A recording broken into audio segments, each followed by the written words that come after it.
Hi, it's Andy here at Photech Video.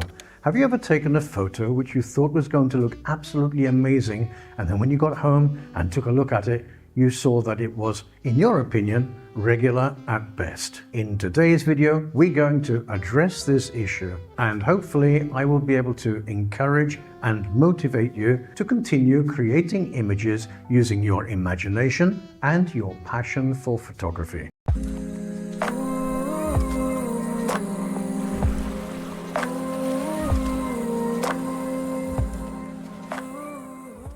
Okay, so let's get straight down to it. We are bombarded by thousands of images every day. Often we think to ourselves, I'd like to be able to recreate something like that. So off we go with our camera, our lens, and our accessories to try to create something similar. Last week, I went out when I knew that the second high tide of the day was about to happen, because in my mind, I had an idea of an image which I wanted to capture. I took my Sony A5100, A5100, coupled with the Sony 16 to 50mm f3.5 to f5.6 kit lens and an old but trusty tripod. I also took an ND1000, which is a 10-stop neutral density filter with me. As you can see, there were not many waves, but there was definitely movement on the sea's surface. I wanted to make the sea look completely smooth and flat like an ice rink, giving a calm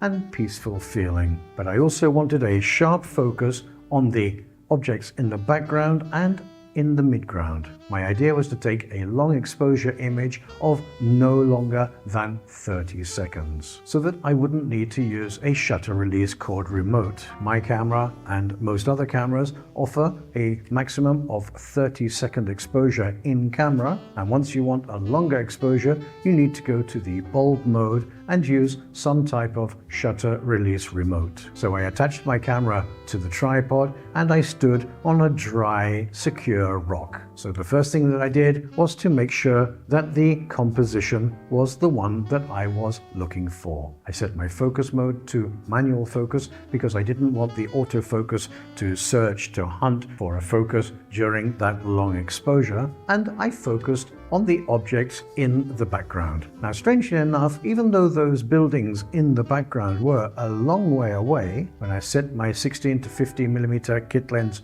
to infinity, the red focus peaking in camera was telling me that those buildings were not in focus. So I had to play about a little bit with the lens. I set my exposure mode to manual so that I could take full control over the exposure.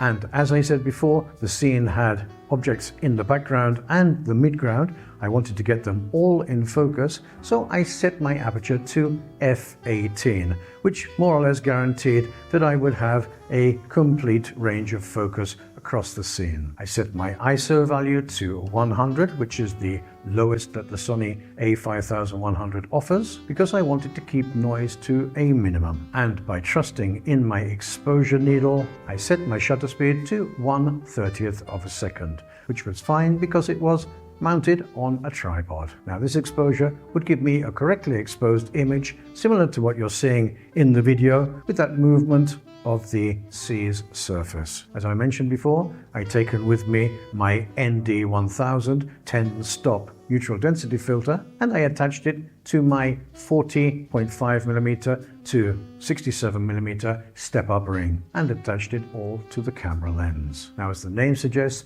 a 10-stop neutral density filter allows you to increase your shutter speed by 10 full stops. And the only setting which I changed was the shutter speed, leaving the ISO and the aperture exactly the same as the original settings. I opened my exposure calculator app on my mobile phone and entered the original camera settings for the normal exposure, as well as the aperture and ISO, and the neutral density filter, which I was going to use for the long exposure. And that gave me a recommended shutter speed of 34 seconds. Now, as I said before, I wanted to keep the shutter speed to 30 or less seconds, so as not to need a shutter release remote. So I decided to go for 30 seconds instead of 34.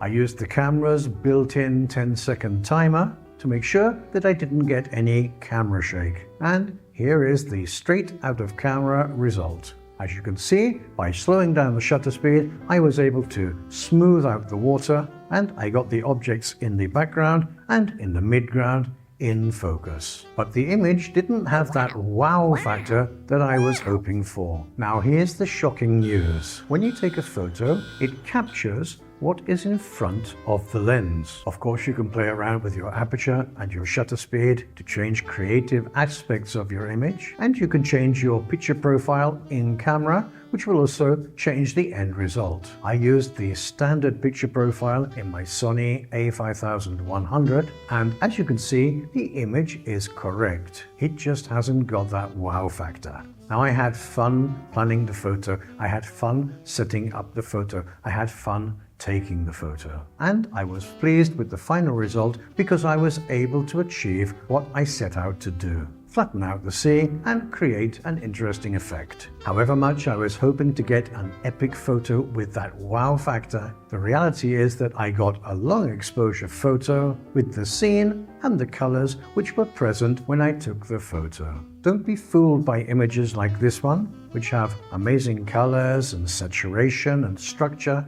with amazing cloud formations. All of that was done in post-production. I'm not going to try to teach you how to edit photos or how to use a photo editor. And in fact, I would not be the best person to teach you. I just want you to understand that one thing is the straight out of camera image, which may be exactly the way you intended it to look, may be absolutely perfect, and you may be extremely happy with it. And another thing is an image which has been processed to a lower or higher degree in a photo editor. As you can see in these two examples, images manipulated in a photo editor can look extremely different from the original. In fact, in these example images, I decided to push the edit and even substituted the sky to demonstrate my point. Whether or not the original straight out of camera image or the image processed in a photo editor is better or worse is just a question of taste. Don't be discouraged if your straight out of camera image doesn't look as wow as you were hoping it was going to be. To take this photo took me about an hour and a half between preparing the gear, walking to the location, setting everything up, taking the photo, and then going back home again. And it was great fun. I really enjoyed doing it. And to create these dramatic looks in the photo editor took me less than 5 minutes for each version, by simply playing around with the sliders in my photo editor until I got the look that I wanted for the image example for this video. The fun and creative part for me is taking the image itself, not playing around with sliders on my photo editor. You could think of a straight out of camera image as a new house which has just been built, and the processing of the image in the photo editor as the decoration of that house. The newly built house follows all the specifications which were necessary to build it, but the decoration is a matter of individual taste and is not a necessity. The house will still be habitable even if it's not decorated. So if your straight out of cameras have the creative look that you set out to create, you should be more than happy because you created what you set out to achieve. Don't worry if they are not as wow as you expected them to be. As long as the image has the creative style that you were hoping to obtain, the rest can be achieved by pushing some sliders in a photo editor. I hope that I've managed to encourage you and motivate you to continue or to begin taking the creative photos that you want to. Remember that photography is fun. So get out there with your camera and practice, practice, practice, experiment, experiment, experiment. Please leave any comments or questions which you may have in the comment section down below. I love reading your comments and I always answer them. If you found this video interesting and or useful, please click on the like button and share it with any friends and family who you think may also like it. If you're not already subscribed to my channel, please subscribe to my channel and ring on that notification bell to be notified every time a new video drops on my channel. You'll find affiliate links to gear used and mentioned in the making of this video in the description section down below. If you decide to purchase something through one of my affiliate links, thank you for supporting the channel. The price to you will be the same, and I will receive a small commission which will help me to continue creating content for you here on my channel. Until the next time, this is Andy at Photech Video signing off. Take care and be safe.